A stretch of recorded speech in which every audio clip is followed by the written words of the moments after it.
सब कुछ मत छीनिए मालिक, जिंदा रहने के लिए कुछ तो छोड़ दीजिए मालिक, नहीं तो मर जाएंगे हम, परिवार मर जाएगा मालिक।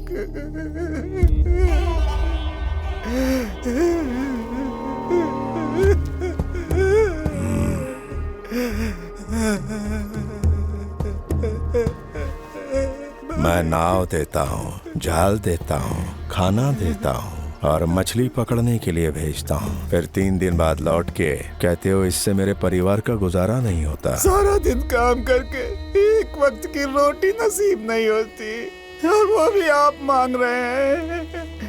मेरा परिवार मर जाएगा, आपके सामने हाथ जोड़ता हूँ मालिक, 10 बोरी नहीं दे पाऊंगा, मुझे माफ कर दीजिए मालिक, थोड़ी तो दया कीजिए।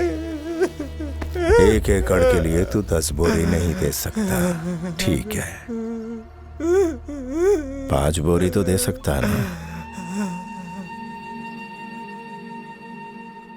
और तुम सभी को 12 बोरियां देनी होगी।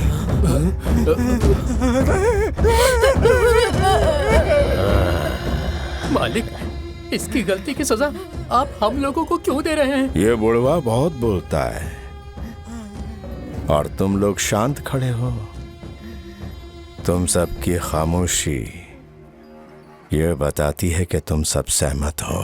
ए मारा मालिक, एग्रीमेंट में लिख दो 1 एकड़ की 12 बोरियां और अंगूठे का निशान लेना मत भूलना। जिसे काम करना है वो करें, वरना जाए भाड़ में। ये सारे के सारे सांप हैं, बिना जहर के सांप को पकड़ लो और जहरीले सांपों को कुचल दो। भीम नली ने एक नया कानून लागू किया है, किसान को 1 एकड़ पर 12 बोरी देनी होगी। वो देवराया मेरी बराबरी करने की कोशिश कर रहा है, लेकिन वो चाहे जो कर ले मुझ तक कभी नहीं पहुंच सकता।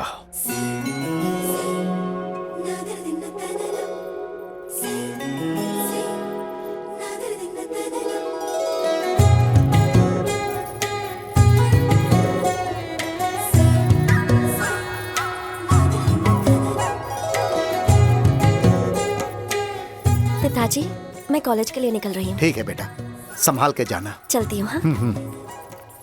अरे शान भोगा, अपनी बेटी को इतना क्यों पढ़ा रहे हो? धंधे को चलाने के लिए तो बेटे का पढ़ना जरूरी है ना। अब हमें अपने से नीचे लोगों को दबाना है तो फिर अपने बच्चों को तो पढ़ाना ही पड़ेगा ना। अरे ओ पापी, फिर से नहाने की क्या जरूरत है? पिताजी, मैं गाय को चारा दे रहा था, तभी उस अछूत का साया मुझ पर पड़ गया। बस इसीलिए मैं खुद को शुद्ध कर रहा हूँ।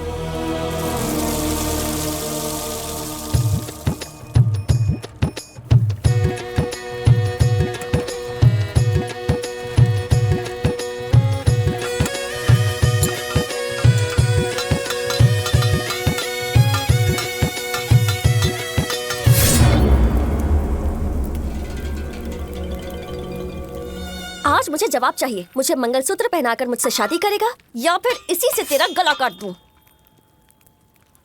हंसिया मुड़ गया है, पकड़ ढीली हो गई है। अगर फिर से उस पर थोड़ी सी मेहनत करेगी ना तो ये नहीं हो जाएगी।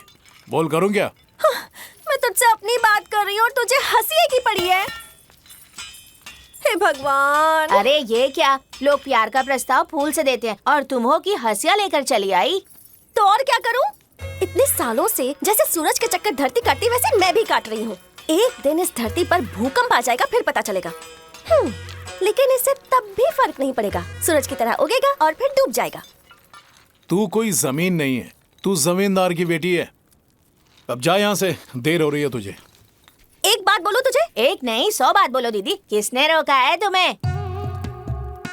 बेटा राजू। हाँ भाई। इतना सा है, इतना ही रहे, नहीं तो भट्टी में डाल के भून दूंगा। बक। हाँ? मेरे राजा को इतना गुस्सा आता है? लोहा पिघलाते पिघलाते तेरा ये दिल लोहे की तरह सख्त हो गया है। ये ले। अब ये क्या है? सुर में और संगीत में इतनी शक्ति होती है कि बरसात करते। तो क्या प्यार की बरसात नहीं हो सकती? राग, आलाप, सुर, साहित्य, संगीत, ये सब कुछ तेरे दिल में प्यार भर देंगे। वक्त मिले तो सुन लेना।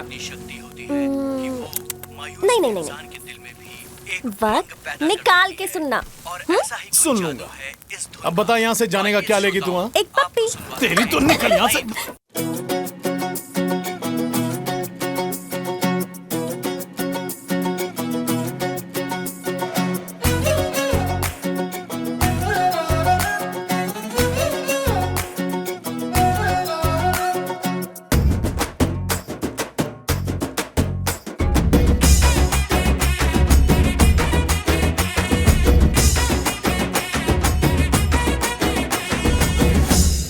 बस भैया आया मालिक।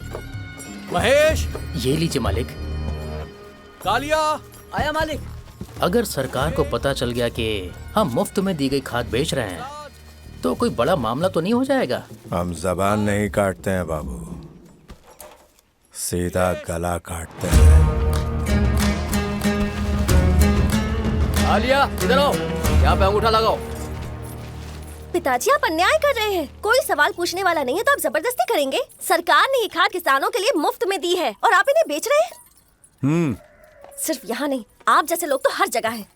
वो भीम हल्ली का देवराया, वो तो अपने आप को भगवान ही समझने लगा है। ऐसा दिखाता है जैसे खुद की जेब से खाद दे रहा है। और जिस तहसीलदार को उससे सवाल करना चाहिए वो तो वहाँ खड़े खड़े ताली बजाता है। अमीर लोग गरीबों की भूख कभी नहीं समझ सकते है ना पिताजी। सरकार ये समझती है, इसीलिए गरीबों को 2 वक्त का खाना मिल सके उसके लिए उन्हें मुफ्त में ये खाद दी थी। लेकिन आप तो उनसे वो भी छीन रहे हैं। ये सब ज्यादा वक्त नहीं चलेगा पिताजी। एक दिन आपको इन सब का भुगतान करना ही पड़ेगा, देख लेना। ये हमारे कदमों के नीचे मरने वाले गुलाम हैं। जब तक ये जात पात में उलझे रहेंगे गुलाम ही रहेंगे। और जमींदारों के लिए उनकी पैरों की जूती हैं। और हमें अगर चलना है तो इन्हें दबाना ही पड़ेगा।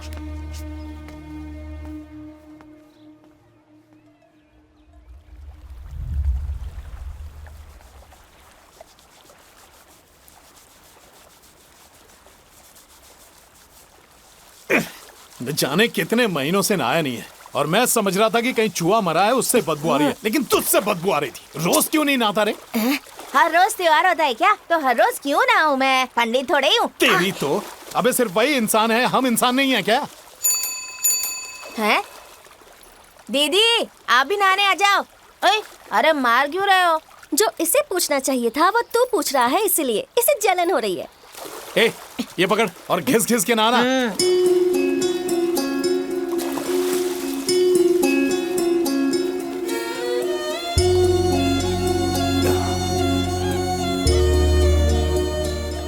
तुझे देखकर ऐसा लगा जैसे कोई राजकुमार चलकर आ रहा हो।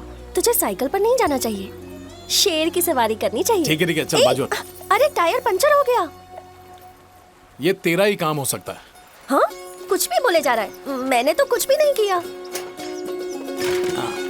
अच्छा रुक ना, सुन ना, एक पप्पी तो दे दे, मैं तुझे अपनी साइकिल पर ले जाऊंगी। तेरी साइकिल कोई शेर नहीं है जिसकी सवारी करो।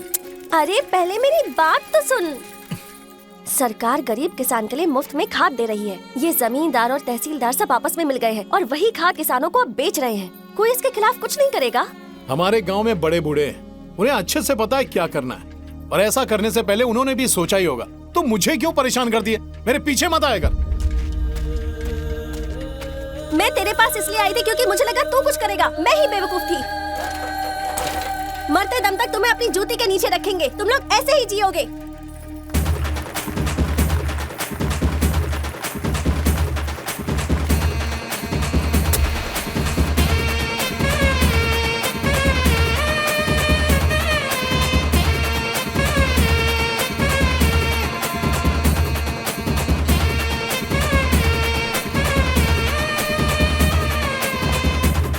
ए छोटे, हाँ। कटेरा के लिए गर्मा गर्म भजिया लेकर आ। ठीक है लाता हूँ। जीजा जी, क्या ये सच है जमींदार किसानों को खाद बांट रहे हैं? हाँ, आज सुबह सुबह ही मैं अंगूठा लगाकर लेकर भी आया हूँ। ये देख। मतलब प्रभा सही कह रही थी, सरकार गरीब किसानों को मुफ्त में खाद बांट रही है। अरे मुझे लगता है वो तुझसे मजाक कर रही होगी। हम क्या सरकार के दामाद है जो मुफ्त में देगी? बात करती है। मैं मानता हूँ कि वो शरारती है, परेशान करती है, लेकिन ये सब मामले में कभी झूठ नहीं बोलेगी।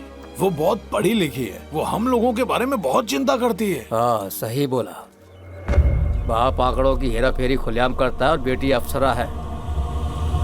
वाह, उसका चेहरा, उसकी लचक, उसकी कमर, ऊपर से लेकर नीचे तक एकदम टकाटक है। अगर मैं गलती से भी कटेरा की जगह पर होता ना, तो गर्म भट्टी में ना बैठकर उसकी गर्मी मिटाता।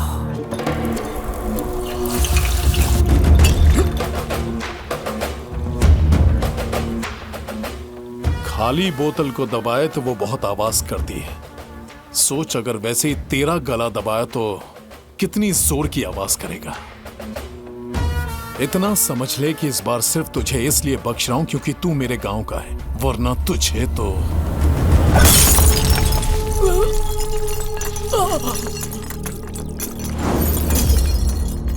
सच्चा मर्द वही है जो औरतों की इज्जत करे, तेरी तरह जलील नहीं।